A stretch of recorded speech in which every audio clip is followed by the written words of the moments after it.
Survival psychology. Time to have some fun. Let me tell you that in a survival situation, you can't depend on a professional psychologist.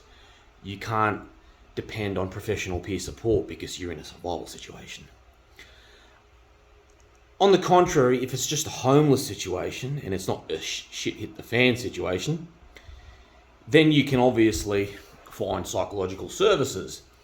And my point is, if you're that depressed, or if you feel you have mental issues, or you're under pressure, constant stress, it's probably a wise idea for you to get guidance from a professional counsellor or a psychologist, as opposed to irresponsibly taking things into your hands. However, if you have years of introspection experience, meditating, have a great idea how the mind works, you don't have to be a psychologist to sort your stuff out. It just depends on the degree of how much pressure you're under or how you're feeling. Most people are good most of the time, including myself, but there are people who go off the rails, including most people who are good most of the times. Everyone will go off the rails once or twice in their lifetime, and that's very normal. It's just a learning curve. It's not a sign of mental illness. So understand that in an actual blown out survival situation, the advice I'm giving you is for that situation. So I'm going to make videos on survival psychology, particularly skills and techniques used abroad under high pressure, for you to implement in your urban survival journey, save being homeless. Because as I said, you can probably find psychological services if you really need them in that situation, if you're not able to sort it out yourself. So I don't want you thinking that I'm going to watch this series and all of a sudden I can treat myself for everything, because that may not be the case. It may be the case if you're under that much pressure, that much stress, you probably need to go and see someone and talk to another human being, especially a psychologist, a professional one, whether good or bad. I'm sure you'll see on my private channel, I've got much antics for psychologists. But ultimately, if you are going off the rails, or there is a lot of pressure and stress in your life, then you should go and see someone, whether they're good or bad, whatever your opinion of the psychological establishment. So this is not a series that makes you a qualified self-psychologist.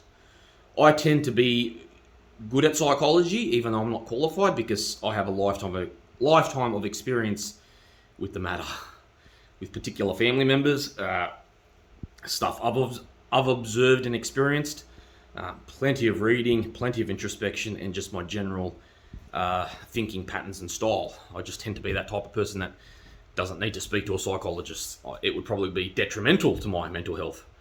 I'm not saying that I'm the greatest mental health officer in the world, but I'm confident in my abilities. And you know what? Even in saying all that, if I feel that there's something I can't handle mentally, I'll probably go and see help. There's nothing wrong with that. It doesn't make me a weird person. It doesn't make me incompetent. It doesn't make me psycho or mentally ill. It just makes me human. It just makes me realize that, shit, this is above me. I've got to go and see someone and just see what it's about, see how I can tackle it, see what the issues are. And everyone should have that mentality. But as I said, the scope of this series is purely when you're in a survival situation where psychological services aren't available.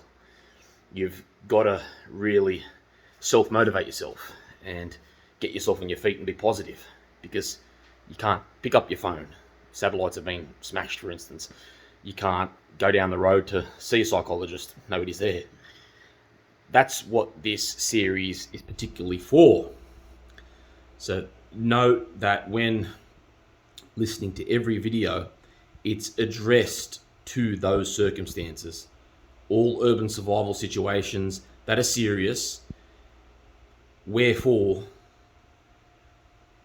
you can't get the regular services you usually get. So, as I said, the advice I'm going to give you is used by the very best performers, elite performers of all types, especially when abroad. Now, obviously, you'll gather that I'm alluding to soldiers and I am. I want you to understand that that doesn't mean I'm that doesn't mean I'm implying that I've ever been a soldier or served abroad. That's false credit, and I'm not going to take that credit. It just means I know about the matter, and I know that's how people cope when they're abroad, from things I've learned and heard.